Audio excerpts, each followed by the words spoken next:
ବାର୍ଦ୍ଧକ୍ୟ ଭତ୍ତା ରାଶି ବଣ୍ଟନରେ ପାତର ଅନ୍ତର ନୀତିକୁ ବିରୋଧ କରି ପଟ୍ଟାମୁଣ୍ଡାଇ ପୌର ପରିଷଦ ସମ୍ମୁଖରେ ଅନଶନରେ ବସିଲେ କାଉନସିଲର। ବାର୍ଦ୍ଧକ୍ୟ ଭତ୍ତା ରାଶି ବଣ୍ଟନରେ ପାତର ଅନ୍ତର ନୀତିକୁ ବିରୋଧ କରି ପଟ୍ଟାମୁଣ୍ଡାଇ ପୌର ପରିଷଦ କାର୍ଯ୍ୟାଳୟ ସମ୍ମୁଖରେ ଅନଶନରେ ବସିଲେ 20 ଜଣ କାଉନସିଲର। ଜାନୁଆରୀ 2025 ଠାରୁ ପୌରାଞ୍ଚଳରେ ଥିବା 80 ବର୍ଷରୁ ଉର୍ଦ୍ଧ୍ୱ ବାର୍ଦ୍ଧକ୍ୟ ଓ 80% ଅଧିକ ଥିବା ଭିନ୍ନକ୍ଷମ ହିତାଧିକାରୀଙ୍କୁ ବର୍ଦ୍ଧିତ ମାସିକ ଭତ୍ତା ରାଶି 3,500 ଟଙ୍କା ଆବଣ୍ଟନ କରାଯିବାକୁ ରାଜ୍ୟ ସରକାର ଘୋଷଣା କରିଛନ୍ତି। ମାତ୍ର ଜିଲ୍ଲା ପ୍ରଶାସନ ଓ ପୌର ପ୍ରଶାସନ ରାଜ୍ୟ ସରକାରଙ୍କ ନିର୍ଦ୍ଦେଶକୁ କାର୍ଯ୍ୟକାରୀ ନକରି ପାତର ଅନ୍ତର ନୀତିରେ ଅଳ୍ପ କେତେକ ହିତାଧିକାରୀଙ୍କୁ ଭତ୍ତା ରାଶି ପ୍ରଦାନ କରିଥିବା ବେଳେ 20ଟି ୱାର୍ଡର ବହୁ ଯୋଗ୍ୟ ହିତାଧିକାରୀ ଏଥିରୁ ବଞ୍ଚିତ ହୋଇଛନ୍ତି।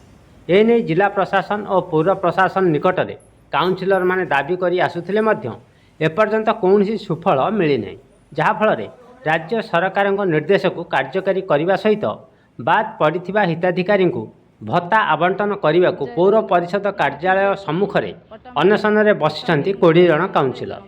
ପୌରାଞ୍ଚଳରେ ବାଦ୍ ପଡ଼ିଥିବା ସମସ୍ତ ଯୋଗ୍ୟ ହିତାଧିକାରୀଙ୍କୁ ଗତ ଜାନୁଆରୀ ମାସଠାରୁ ମାସିକ ଭତ୍ତା 3,500 ଟଙ୍କା ଦିଆଯାଉ ବୋଲି ଦାବି ରଖିଛନ୍ତି। ଫେବୃଆରୀ କିମ୍ବା ମାର୍ଚ୍ଚ ମାସଠାରୁ ଯେଉଁମାନଙ୍କୁ 3,500 ଟଙ୍କା ଦିଆଯାଉଛି ସେମାନଙ୍କ ବକେୟା ଭତ୍ତା ରାଶି ପ୍ରଦାନ କରାଯାଉ ବୋଲି ଦାବି କରିଛନ୍ତି। ଦାବି ପୂରଣ ନ ହେବା ପର୍ଯ୍ୟନ୍ତ ଏହି ଅନଶନ ଜାରି ରହିବ ବୋଲି କାଉନସିଲରମାନେ କହିଛନ୍ତି। କେନ୍ଦ୍ରାପଡ଼ାରୁ ନରେନ୍ଦ୍ର ଧଳଙ୍କ ରିପୋର୍ଟ, BS ନ୍ୟୁଜ୍। ମୁଁ Rabindra Kumar Sahu, Pattamundai municipality ward number 1 Shandhapalli ଗ୍ରାମର ଲକ୍ଷ୍ମୀପ୍ରିୟା ସାହୁ କାଉନସିଲର, ତାଙ୍କର ପ୍ରତିନିଧି। ଅନଶନରେ ବସିଛୁ। ରାଜ୍ୟ ସରକାର ଗୋଟେ ନୋଟିଫିକେସନ୍ ଜାରି କଲେ 9 ତାରିଖରେ, ଜାନୁଆରୀ 9 ତାରିଖ, ଯେ ଆମର ଯେଉଁମାନେ ସବୁ ଅଛନ୍ତି 80 ବର୍ଷରୁ ଉର୍ଦ୍ଧ୍ୱ ଆଉ 80% ଉର୍ଦ୍ଧ୍ୱ ଭିନ୍ନକ୍ଷମ ସେମାନଙ୍କୁ ଜାନୁଆରୀ ମାସ ଠାରୁ 3,500 ଟଙ୍କା ଲେଖା ଭତ୍ତା ଦିଆଯାଉ।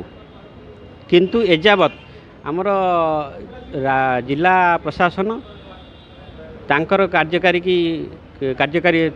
କାର୍ଯ୍ୟକାରୀ କରୁନାହାନ୍ତି।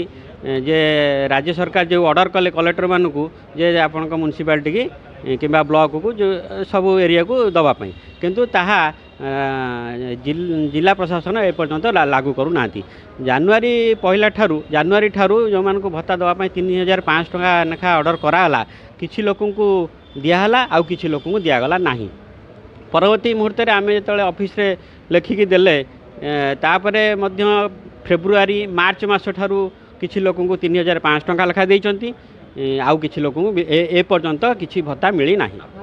ରାଜ୍ୟ ସରକାର ଯେଉଁ ନିୟମ କରିଛନ୍ତି ତାକୁ ବ୍ଲକ ଆଉ ମ୍ୟୁନିସିପାଲିଟି ମାନୁନାହାନ୍ତି ନା ଜିଲ୍ଲା ପ୍ରଶାସନ ଏପର୍ଯ୍ୟନ୍ତ ସେ ରାଜ୍ୟ ସରକାରଙ୍କ ଯେଉଁ ଅର୍ଡ଼ରଟା ତାହାକୁ କାର୍ଯ୍ୟକାରୀ କରୁନାହାନ୍ତି। ତେବେ କ'ଣ ରହିବ ଦାବି ରହିଲା ଆମର ଯେଉଁମାନଙ୍କୁ ସବୁ ଭତ୍ତା ରାଜ୍ୟ ସରକାରଙ୍କ ଅର୍ଡ଼ର ମୁତାବକ 3,500 ଟଙ୍କା ସମସ୍ତଙ୍କୁ ଦିଆଯାଉ, ଆଉ କିଛି ଲୋକଙ୍କୁ ଯେଉଁମାନଙ୍କୁ ସବୁ ଫେବୃଆରୀ କିମ୍ବା ମାର୍ଚ୍ଚ ମାସ ଠାରୁ ଦେଇଛନ୍ତି 3,500 ଟଙ୍କା, ସେମାନଙ୍କୁ ମୂଳ ବକେୟା ହିସାବରେ ସମସ୍ତଙ୍କୁ ପରିଶୋଧ କରାଯାଉ, ଭତ୍ତା ବଣ୍ଟନ କରାଯାଉ। ରାଜ୍ୟ ସରକାର ଘୋଷଣା କଲେ ଯେ 80 ବର୍ଷରୁ ଉର୍ଦ୍ଧ୍ୱକୁ 3,500 ମିଳିବ, ତ ବର୍ତ୍ତମାନ ସୁଦ୍ଧା ସେଟା କାର୍ଯ୍ୟକାରୀ ହେଇପାରେନି। ଆପଣଙ୍କ ଅଫିସର ମାନେ ଆପଣଙ୍କ ମ୍ୟୁନିସିପାଲିଟିର ଜଣେ କାଉନସିଲର ଆପଣଙ୍କ ବିରୁଦ୍ଧରେ ଆନ୍ଦୋଳନ କରୁଛି ନା, କାର୍ଯ୍ୟକାରୀ ହେଲେ ସେଟା ସତ ନୁହେଁ। କାରଣ ଯେତିକି ଆମକୁ ଲିଷ୍ଟ ମଗାଯାଇଥିଲା, ପ୍ରାୟ ଆମର ବର୍ତ୍ତମାନ IGNOP ବା MBPରେ ଆମର 480 ଜଣ ପାଉଛନ୍ତି ବର୍ତ୍ତମାନ। ଆଉ ବର୍ତ୍ତମାନ ସେକେଣ୍ଡ ଫେଜ୍ରେ ଯେଉଁଟା ଆମର ଯାଇଛି 127 ଜଣଙ୍କର ଯାଇଛି, ସେଇଟା ପ୍ରୋସେସିଂରେ ଅଛି, ଖୁବ୍ ଶୀଘ୍ର ସେମାନେ ପାଇବେ। ନାଇଁ ନାଇଁ, ସେମିତି କିଛି ନୁହେଁ। ଆମେ ଫେଜ୍ ୱାଇଜ୍ ଦେଇଛୁ। ଯେଉଁ ଫାଷ୍ଟ ଫେଜ୍ରେ ଯଦି ଲିଷ୍ଟ ମଗା ହେଇଥିଲା, ଆମେ ଫାଷ୍ଟ ଫେଜ୍ରେ ଯାହା ଦେଇଥିଲୁ ସେମାନେ ସମସ୍ତେ ପାଉଛନ୍ତି। ସେକେଣ୍ଡ ଫେଜ୍ରେ ପୁଣି ତାଙ୍କ ଡକୁମେଣ୍ଟ କଲେକ୍ସନ୍ କରିକି ସମୟ ଲାଗିବ ଆମକୁ, ସେ ଡକୁମେଣ୍ଟ କଲେକ୍ସନ୍ କରିକି ଆମେ ପଠାଇ ଦେଇଛୁ। ଖୁବ୍ ଶୀଘ୍ର ସମାଧାନ ହେବ, ଲୋକମାନେ ତାଙ୍କର ରାଜ୍ୟ ପାଇବେ। ନା, ତାଙ୍କୁ ଆମେ ବୁଝେଇ ଦେଇଛୁ ଯେ ଆମ ପାଖରେ କିଛି ତ୍ରୁଟି ନାହିଁ। ଯାହା ଗଭର୍ଣ୍ଣମେଣ୍ଟ ଯେଉଁ ଡକୁମେଣ୍ଟ ମାଗିଛି, ଡକୁମେଣ୍ଟ ଆମେ ପଠାଇ ଦେଇଛୁ। ଆମକୁ 5 ତାରିଖ ସୁଦ୍ଧା ଦେବା ପାଇଁ ଇନଷ୍ଟ୍ରକ୍ସନ୍ ଥିଲା, ଆମେ ଅଲରେଡ଼ି ପଠାଇ ଦେଇଛୁ। ତ ତାଙ୍କୁ ଆମେ ବୁଝେଇ ଦେଉଛୁ, ଖୁବ୍ ଶୀଘ୍ର ସେମାନେ ନିଶ୍ଚିତ ଭାବରେ ପାଇବେ। ଜୟ ଜଗନ୍ନାଥ। ମୁଁ Lakshmipriya Sahu, Pattamundai municipality councillor 1 number ward Shandapalli. ଶୁଣନ୍ତୁ, ମୁଁ ପ୍ରଥମତଃ କହୁଛି, ରାଜ୍ୟ ସରକାର ନୋଟିଫିକେସନ୍ କରିଥିଲେ ଯେ ଜାନୁଆରୀ ମାସ ଠାରୁ 80 ବର୍ଷରୁ ଉର୍ଦ୍ଧ୍ୱ ତଥା ଭିନ୍ନକ୍ଷମ 80% ଲୋକଙ୍କୁ, ଭିନ୍ନକ୍ଷମମାନଙ୍କୁ 3,500 ଲେଖା ଦେବା ପାଇଁ। କିନ୍ତୁ ଆମର ଅଲ୍ କଲେକ୍ଟର ସେମାନେ ନିଜର ସେମାନେ एपर्यंत भी